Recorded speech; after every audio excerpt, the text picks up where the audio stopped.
Trust, I've learned, works a lot like the seawalls we build down here in Sarasota. Looks solid from the street. Nobody checks what's happening underneath until the water's already come through. My name is Sebastian Cole. I'm 40 years old, and for the better part of 12 years, I've let almost everyone in my life believe I'm a mid-level architect, scraping by on a modest salary, driving a 5-year-old Honda Pilot, complaining about the price of concrete like it actually keeps me up at night. It's a good act. Mostly because it's the only thing that's ever reliably kept the wrong kind of person out of my life. Here's the part I don't lead with at dinner parties. My grandfather built Marlowe Development Group from a single stretch of undeveloped land off Sunset Shore Boulevard into one of the largest privately held real estate and hospitality companies on the Gulf Coast of Florida. I grew up in a house in Harborview Estates with a dock out back and a trust fund that, if I wanted to, could buy most of the block I grew up on. When you grow up like that, you get very good, very fast at spotting people who are interested in you and people who are interested in what you're worth. So when I met Vivian 6 years ago, I didn't lead with any of it. She was sharp, funny, ambitious, a rising sales director at a luxury brokerage on Palm Row. The kind of woman who could read a room in 4 seconds flat. I told her I was a junior architect trying to build a name for myself. She married the guy in the Honda Pilot. For 6 years, I thought I'd finally found someone who wanted me and not the Cole name. I still remember the exact afternoon I let myself believe it. 8 months into dating, we sat on a bench near the Bayfront Pier, splitting a paper basket of fries, and I told her, carefully testing the water, that architecture paid less than people assumed, that some months ran tight. She just shrugged and licked salt off her thumb. "Sebastian, I didn't fall for your bank account," she said. "I fell for the way you get excited about a building nobody else even bothers to look up at." I remember thinking, right there with the grease on my fingers and the Gulf breeze coming in, that I'd finally found someone who saw past the version of myself I'd built specifically to keep people out. I proposed on that same pier 14 months later. She said yes before I even finished the sentence. I didn't know it yet, but I was about to find out exactly how wrong a man can be about the woman sleeping next to him. It was a Thursday evening, early March, a little after 7. The house was quiet except for the low hum of the refrigerator and the shower running upstairs. Vivian had come home 20 minutes earlier, plugged her phone into the charger on the kitchen counter, the way she did every evening without fail, and gone straight upstairs to wash off the day. I was in the kitchen wiping down the counter, our black lab bare asleep across my feet, enjoying about 4 minutes of peace before dinner. Vivian's phone sat on the counter, screen up, charging cord snaking off toward the outlet. It buzzed once, lit up at the edges. I wasn't trying to look, but the glow caught my eye the way headlights catch you at night. You don't decide to look, your eyes just go there. Unknown number. Last night meant everything to me. I stood there with the dish towel still in my hand, reading those 6 words twice, waiting for my brain to arrange them into something that didn't mean what it obviously meant. My heart didn't race. It just stopped. Then it started again, hard, like it was running to catch up with something that had already happened without it. I picked up the phone. Locked, but Vivian had used the same passcode since the day I proposed, our anniversary date. I typed it in. I opened the thread. I didn't need to scroll far to understand this wasn't new. My thumbs moved before I fully decided to let them. Me, as Vivian. "Come over. He's gone." I hit send. The regret landed about half a second later. Cold. But the message was already delivered. I didn't wait around to see if he'd reply. I deleted the outgoing message, deleted the notification banner still sitting on the lock screen, and set the phone back exactly where I'd found it. Screen down, cord still plugged in, like nothing at all had happened on that counter. Whatever Marcus said back, if he said anything back, Vivian was never going to see it. Neither was I, for that matter. I didn't need his reply. I already knew he'd come. Short version of what happened in my head over the next 11 minutes. Nothing useful. I just stood in my own kitchen, listening to the shower running, waiting to see what kind of man was about to walk through my front door. The doorbell rang at 7:14. I walked to the entryway. I didn't run. I didn't grab anything. I smoothed my shirt, unlocked the deadbolt, and pulled the door open, expecting I don't know what. A stranger. Somebody I could hate cleanly and simply. Instead, I found myself looking at a face I actually recognized. Marcus Vane stood on my porch in a tailored charcoal overcoat, a leather portfolio tucked under one arm, a smile that didn't come anywhere near his eyes. He was maybe 39, and I knew exactly who he was because 6 weeks earlier, a woman at the yacht club had pointed him out across the bar and called him, very quietly, The man you call when you need a problem to disappear for a price. The corner of a document poked out from the edge of that portfolio, just enough for me to catch a glimpse of a bank logo before he shifted his arm and it disappeared again. Whatever he was carrying, it wasn't a love letter. I didn't know it yet, but Marcus Vane wasn't my wife's lover. Not really. He was something a lot more expensive than that. Marcus's smile faltered the second he registered my face instead of Vivian's. "You must be Sebastian," he said smoothly, recovering fast. "I think there's been a misunderstanding," I said, finishing his sentence for him. "Sure." He studied me for a second. "The way you study a door you're not sure is locked." I kept my face blank. The same flat, mildly tired expression I wear when a contractor tells me lumber's up again. Here's the thing about being underestimated your whole life. You get very, very good at using it. I could have exploded right there on my own porch. Part of me wanted to. But Marcus Vane doesn't strike me as a man who sticks around once things get loud. Men like that run, and when they run, they take whatever leverage they're holding with them. If I blew this up in the doorway, Vivian would panic, Marcus would vanish, and I'd never actually find out what was going on. And whatever Marcus told me right now, cornered on my own porch, would be a story built to get himself back to his car, not the truth. I didn't want his version of events. I wanted paper. Bank records don't know how to lie to your face. So instead, I reached for my wallet. "Whatever business you think you have here tonight is finished," I said quietly. "You're going to turn around, walk back to your car, and forget this address ever existed. That's worth something to me. Name a figure." Marcus blinked, clearly not expecting that particular move. "Excuse me, I'm not interested in a scene," I said. "And I'm not interested in an explanation tonight either. I've got my own way of finding out what I need to know. So here's how this goes. You walk out of here quietly, a little richer, and whoever sent you tonight never hears a word about it from me. Or we do this the loud way, and you lose whatever it is you actually came here for. Name a figure." He studied me a beat longer than expected, then named one. I paid it in cash out of the small safe in my garage. Not a fortune, just enough to buy silence for one night. And Marcus Vane walked off my porch without another word, portfolio still tucked under his arm, like he'd just closed a very ordinary deal. I stood alone in that entryway for a few seconds after Marcus's taillights disappeared down the street. My hands, I noticed, weren't as steady as I wanted them to be. I hadn't cried since my grandfather's funeral, and I wasn't about to start over a stranger with a leather portfolio. But something in my chest ached in a way I hadn't expected. Not rage, not yet. Grief. Whatever I'd built with Vivian over 6 years, real or not, I'd believed in it completely. Believing in something and finding out it's hollow doesn't feel like anger first. It feels like standing in a house you built with your own 2 hands and hearing, for the first time, exactly how much the floor creaks. The shower shut off upstairs a few minutes later. Vivian came down in a robe, hair wrapped in a towel, and found me standing in the kitchen exactly where she'd left me. "Was someone at the door?" she asked, casual, drying her ear with a corner of the towel. "Wrong address," I said. "Guy looking for the Hendersons 2 doors down." She nodded, relieved in a way that told me everything. The shoulders that had been up near her ears since she got out of the shower dropped about an inch. But something in her eyes stayed tight, suspicious, like she wasn't sure she believed her own relief.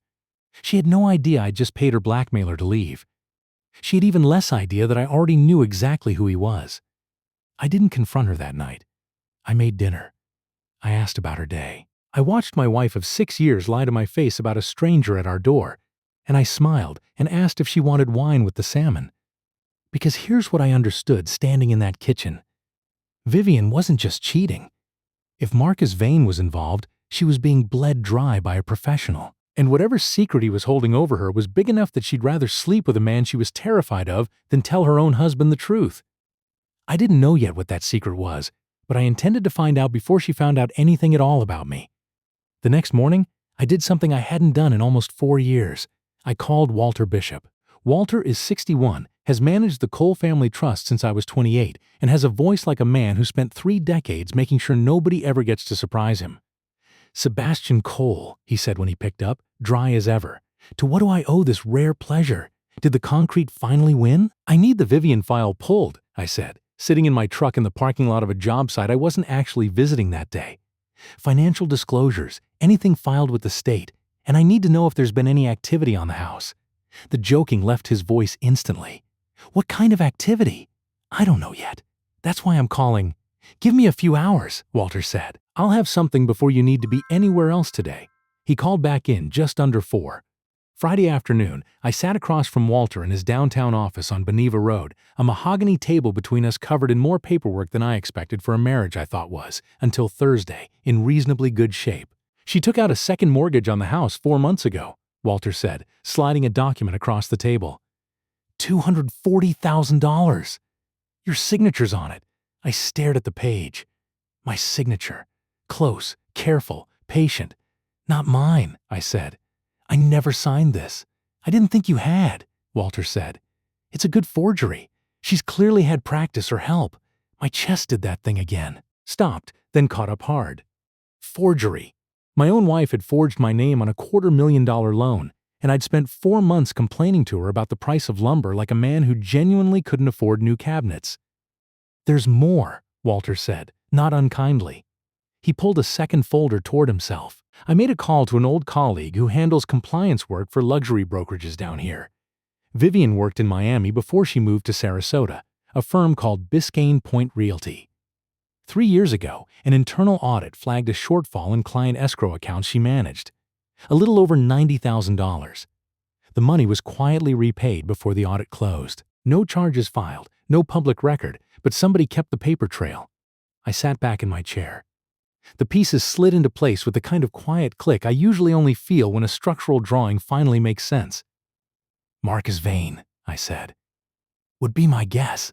A man like that doesn't need much," Walter said.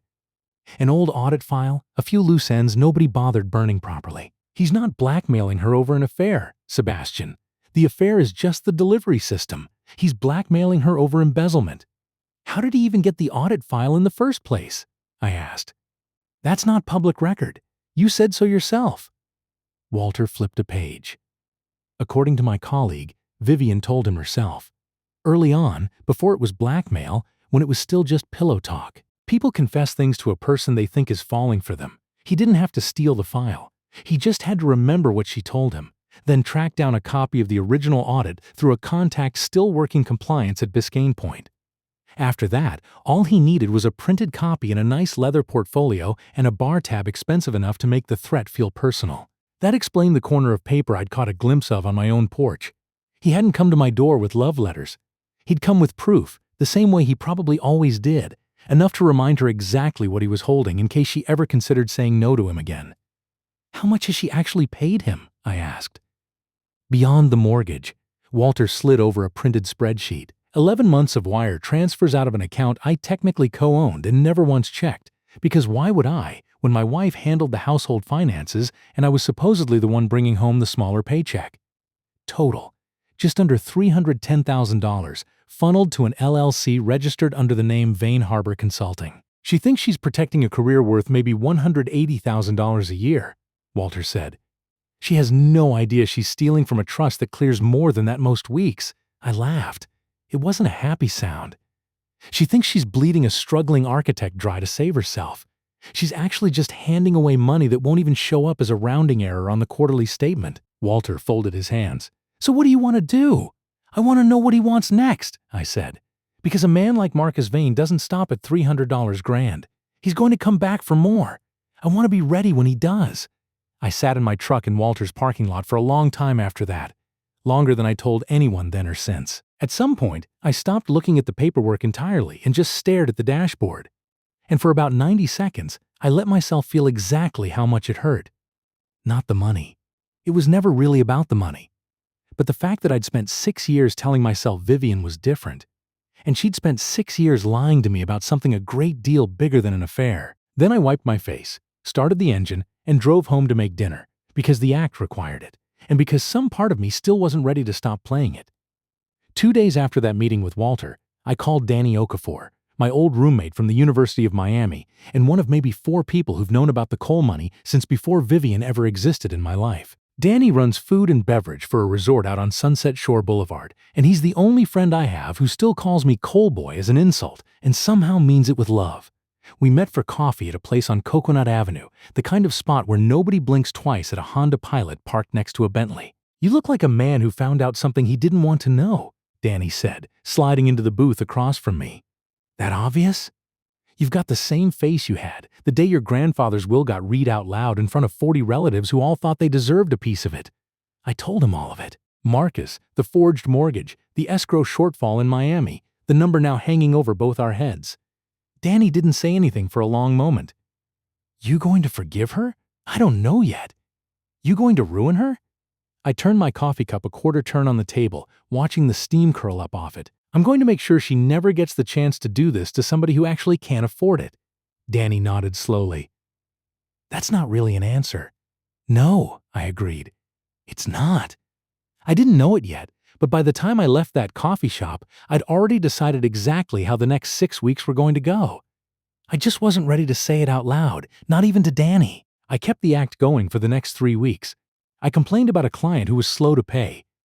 I forgot to renew a magazine subscription to save $15 a month, just to watch Vivian nod sympathetically like we were in this together.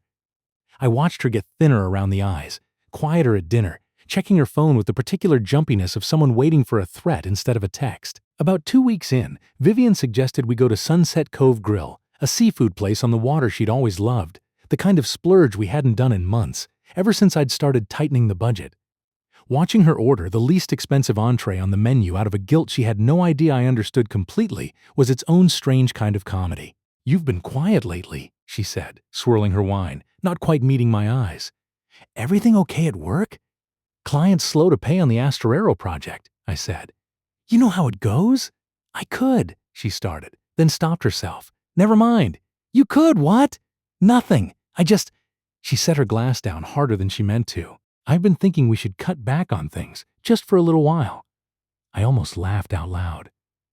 My wife, who had quietly wired $310,000 to a blackmailer over 11 months, was suggesting we cancel the lawn service to save $200 a month. Sure, I said instead. Whatever you think is smart. She reached across the table and took my hand. And for a second, just a second, I let myself feel the version of this dinner where none of it was true, where she was just tired from a long week and I was just a guy worried about a slow-paying client, and neither one of us was carrying around a secret big enough to end a marriage. I didn't know it yet, but that would be the last dinner where any part of me still wanted to be wrong about her. I love you, she said quietly. I know things have been stressful. I just want you to know that. Yeah, I said. And the terrible part is I think she meant it. I think a person can love you and steal from you in the very same season of their life and somehow not see the contradiction until somebody makes them look directly at it. On the last Sunday of March, Vivian came home from an open house looking like she hadn't slept in days. She sat across from me at the kitchen table and told me, in a voice that shook only slightly, that Marcus was demanding a final payout. $2 million, or he was sending everything to her broker and to the Florida Real Estate Commission by the following Friday. $2 million, I repeated, keeping my voice appropriately stunned for a man supposedly worth a fraction of that. Vivian, we don't have anything close to that. Yeah, she said, and something in her face shifted then. Not guilt exactly, something colder, calculating. We don't. Which is why I've been thinking. I didn't know it yet, but my wife was about to hand me exactly the opening I'd been waiting 3 weeks for. I think we should separate, she said quietly. Fast. I'll take half the house equity. We liquidate what we can from your business accounts, and I use my portion to make this go away before it destroys both of us. I sat very still. You want to divorce me, I said slowly, to pay off your blackmailer with my money. Our money, she corrected too quickly. And it's not. Sebastian, it's the only way. If this comes out, I lose everything. My license, my reputation, maybe worse. I looked at the woman across the table, genuinely frightened, genuinely desperate, and still, even now, calculating exactly how much of a modest architect's assets she could extract on her way out the door. I almost admired the nerve. Okay, I said quietly, if that's what you think is best. Her shoulders dropped with relief, the same relief I'd watched drop off her a month earlier when I told her the man at our door was looking for the Hendersons. She had absolutely no idea what she'd just agreed to walk into. Vivian filed the paperwork herself, quiet and efficient. A process server caught me at a job site 3 days later. I signed for them without a word of protest, which seemed to genuinely unsettle her more than an argument would have. What Vivian didn't know was that the moment she filed, I called Walter, and Walter made 2 calls of his own. The first was to the trust's compliance team, formally triggering a clause buried on page 41 of our prenuptial agreement. one that voids asset division entirely in cases of proven marital fraud, forged signatures, or the dissipation of joint assets to satisfy an undisclosed debt. Vivian had, without realizing it, handed us every piece of evidence we needed the moment she forged that second mortgage. The second call was to a small merchant bank that happened to hold the primary business loan behind Vane Harbor Consulting. Marcus Vane, it turned out, was leveraged to the hilt. A fixer's income looks a lot flashier than it actually is once you see the debt behind the watch and the overcoat. Marlowe Development Group, through a blind holding entity, quietly purchased that loan in full. I now owned Marcus Vane's debt, which meant, in every way that mattered, I owned Marcus Vane. I didn't know exactly how satisfying that phone call from Walter would feel until I actually got it. Turns out, pretty satisfying. The final settlement signing was scheduled for the first Thursday in May at Bishop and Hale's downtown conference room, glass walls looking out over Palm Row. Vivian arrived first in a sharp cream suit, Marcus Vane seated beside her like a lawyer, though he wasn't one. She'd brought him along, I later learned, because he'd insisted on being in the room when the money changed hands. I walked in 7 minutes later in a suit that actually fit the life I'd been hiding, flanked by Walter and two senior partners from the firm that had quietly managed $40 million of my family's liquid assets for the better part of 2 decades. Vivian's expression flickered the second she saw my face. Something about a man who's about to lose everything doesn't usually walk into a room looking that calm. "Sebastian," she said carefully, "you didn't need to bring this many people." "I disagree," I said, taking the seat across from her. "I think this is exactly the right number of people." Walter opened the folder in front of him and slid a single page across the table toward Vivian. "Before we begin," he said, "I want to walk everyone through Article 14 of the prenuptial agreement between Sebastian and Vivian Cole. Specifically, the clause addressing dissipation of marital assets through undisclosed debt and forged financial instruments." Vivian went very still. "What is this?" "This," I said, "is where I tell you the part I never told you in 6 years of marriage." I let that sit for exactly as long as it needed to. My grandfather built Marlowe Development Group. My net worth, as of this morning, is a little north of $50 million. I've spent 12 years pretending to be a mid-level architect so people who only wanted my money would leave me alone before they ever got close enough to hurt me. Marcus's face went the color of the tablecloth. Vivian's mouth opened, but nothing came out. "You're lying," she finally managed. "Ask Walter," I said. "He's been managing my trust since I was 28. Walter nodded once, calm as a man confirming a weather forecast. "You forged my signature on a second mortgage," I continued, keeping my voice level, even as Vivian's face drained white. "You siphoned over $300,000 from accounts you thought belonged to a struggling architect to pay off a man blackmailing you over money you embezzled at Biscayne Point Realty 3 years ago. Every piece of that triggers Article 14. You don't get half the house, Vivian. You don't get a settlement. You get nothing. That's not. You can't." Her eyes shot to Marcus, then back to me. "This is insane. You let me believe. You let me believe you married me for me." "I think we're square," I said. I turned to Marcus, who by that point looked like a man doing math he badly did not want to do. "You, on the other hand," I said, "have a slightly different problem. Vane Harbor Consulting owes $3.4 million on a business loan. As of Monday, my family's holding company owns that debt, which means I own you, Mr. Vane, the same way I currently own most of the block you grew up admiring from the outside." "That's... You can't just..." Marcus started. "I can. And I did," I said. "Here's your choice. You sign a sworn statement detailing every payment Vivian made to you and why, and you testify to it if this ever reaches a courtroom. In exchange, I don't call in your loan tomorrow morning. Or you walk out of this room today, and Marlowe Development Group owns Vane Harbor Consulting by Friday afternoon." Marcus didn't need long to decide. He signed. Vivian sat frozen in her chair, the cream suit suddenly looking less like armor and more like a costume for a party that had already ended. "Sebastian," she said quietly, voice cracking. "Please, we can talk about this." I panicked. "I made a mistake." "You made several," I said, standing. "Forging my name was the one I can't get past." I gathered my folder and walked out of that conference room without looking back. Not out of cruelty, but because for the first time in 12 years, I didn't need to check whether anyone in the room actually wanted me or just what I was worth. I already knew the answer. And for once, it didn't cost me anything to hear it. Vivian's brokerage license came under review 2 weeks later, after Walter's office anonymously forwarded the Biscayne Point Realty audit file to the State Real Estate Commission. She moved into a rental off Fruitville Road by the end of May. Marcus Vane left Sarasota entirely. Last I heard, working some smaller angle in a city where nobody yet knows to check his overcoat against his actual bank balance. Walter called me that same week, ostensibly to close out the trust paperwork, though I suspect he mostly wanted to check on me the way he has since I was 22 and lost my grandfather.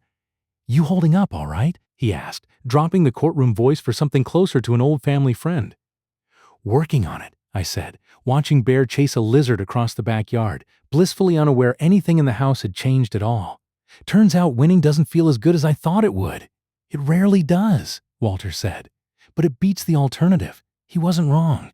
I still drive the Honda Pilot. I still complain about the price of lumber, mostly because concrete actually is expensive, and some habits aren't even acts anymore. But these days, when someone gets close, I let a little more of the truth show earlier. Not all of it, just enough. Because I learned something standing in that conference room in May that I wish I'd understood back in March. Back when a stranger's smile on my porch first told me my whole foundation had a crack in it nobody had bothered checking for. You don't actually find out who somebody married by asking them. You find out by giving them a reason to think you can't see them anymore and watching very, very closely what they do next.